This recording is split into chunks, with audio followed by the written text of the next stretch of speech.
Hasnat সার্জিদের safe exit প্ল্যানে সেটা আমরা আজকে আলোচনা করব। শেখ হাসিনা সরকারের পতনের আন্দোলনে নেতৃত্ব দিয়ে দেশব্যাপী আলোড়ন সৃষ্টি করেছিলেন হাসনাত সার্জিদ, নাহিদ ইসলাম, আসিফ মাহমুদ সহ একদল মেধাবী তরুণ। এক মাসের আন্দোলনের ক্ষমতাসীন দলকে পিছু হটতে বাধ্য করা এই তরুণদের পরিকল্পনা ধারাবাহিকভাবে নিয়ে এখন জনমনে নানা জল্পনা কল্পনা। জানা গেছে আন্দোলনের সময় তাদের কাছে ছিল একাধিক বিকল্প পরিকল্পনা। প্ল্যান এ কার্যকর না হলে প্ল্যান বি কিংবা সি দিয়ে পরিস্থিতি সামাল দেওয়ার মতো কৌশলগত প্রস্তুতি ছিল তাদের। তবে আন্দোলনের শেষে এবং অন্তর্বর্তী সরকারের প্রতিনিধি হিসাবে রাষ্ট্র পরিচালনার দায়িত্ব নেওয়ার পর থেকেই তাদের এক্সিট প্ল্যান নিয়ে বাড়ছে কৌতূহল। অনেকে ধারণা করেছেন তারা নতুন একটি রাজনৈতিক দল গঠনের দিকে এগোতে পারেন।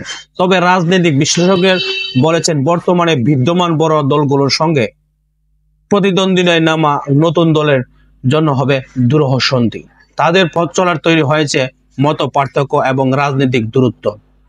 তবে আন্দোলনের নেতারা আগে থেকেই বলেছেন নির্ধারিত সরকারের হাতে ক্ষমতা হস্তান্তর করে সাধারণ মানুষের খাতারে ফিরে যাবেন।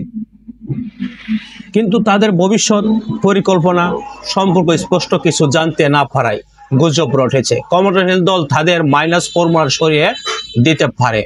এই প্রেক্ষাপটে হাসনাত সার্জিদের নেতৃত্বাধীন তরুণদের একটি অংশ রাজনৈতিক দল গঠনের মাধ্যমে ঐক্যবদ্ধ থাকার পরিকল্পনা করেছেন বলে এরকমও আলোচনা সমালোচনা হয়েছে। তাদের লক্ষ্য হতে পারে নতুন কোনো কমিশন গঠন করে নির্বাচিত সরকারকে সহযোগিতা করা। তবে নতুন দল গঠনের কিংবা রাষ্ট্র পরিচালনার দায়িত্ব নেওয়া তাদের জন্য সহজ হবে না বলে মনে করেছেন রাজনৈতিক বিশ্লেষকরা। তাই তাদের পরবর্তী পদক্ষেপ নিয়ে সাধারণ মানুষের কৌতূহল ক্রমে বাড়ছে। এখন দেখার বিষয় তাদের সেফ এক্সিট প্ল্যান আদৌ কার্যকর হয় কিনা।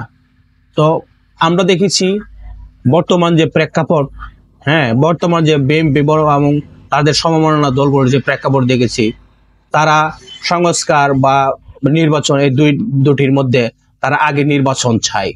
তারা আগে সংস্কার বা ওগুলা খুব কম একটা তারা নারাজ দিচ্ছে, তারা নির্বাচনের ফর্মুলার দিকে এগোতে চাচ্ছে। কিন্তু আদৌ কি বাংলাদেশের জনগণ এগুলা চায়?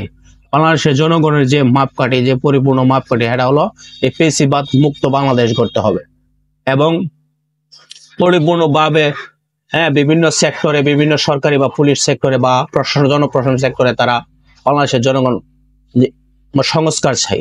সংস্কার হওয়ার পরে এক একটা ধাপে তারা নির্বাচন চাই। কিন্তু বিভিন্ন রাজনৈতিক সমমনা দলগুলো যেভাবে নির্বাচনের জন্য অন্তর্বর্তী সরকারকে যে চাপ সৃষ্টি করছে, আদৌ কি বাংলাদেশের জনগণ এই দিকটা মেনে নেবে? আমার মনে হয় যে কিঞ্চিত মেনে নেবে, আবার নাও হতে পারে। তো দর্শক, এই যে ছাত্রদের যে বৈষম্য বিরোধী ছাত্র আন্দোলন যে সংগঠন, আমরা চাই বাংলাদেশের জনগণ, বাংলাদেশের 80% বা যে কোনো বাংলাদেশের জনগণ চাই যে ছাত্রদের ভিতরে রাজনৈতিক দল গঠন করুক, নতুন নেতৃত্বে তারা আসুক এবং বাংলাদেশের মানুষের কথা বলুক, সাধারণ মানুষের কথা বলুক। এরকম একটা আমরা পরিস্থিতি দেখতে পাচ্ছি। বড় বড় তো ক্ষমতাসীন দল আওয়ামী লীগও ছিল, বিএনপি, আমরা তো অনেক দল দেখেছি। তা আমরা চাই ইয়াং জেনারেশন, জেনজির যে তরুণ সমাজ, তারা দেশের ভাবমূর্তিকে তারা নিবে এবং দেশ পরিচালনার ক্ষেত্রে তারা ভূমিকা রাখবে। তো ধন্যবাদ দর্শক, আমার ভিডিওটি কেমন লাগলো আপনার মতামত কমেন্ট করে জানাবেন। সবাই ভালো থাকবেন, সুস্থ থাকবেন, এখানে বিদায় নিচ্ছি। আল্লাহ হাফেজ।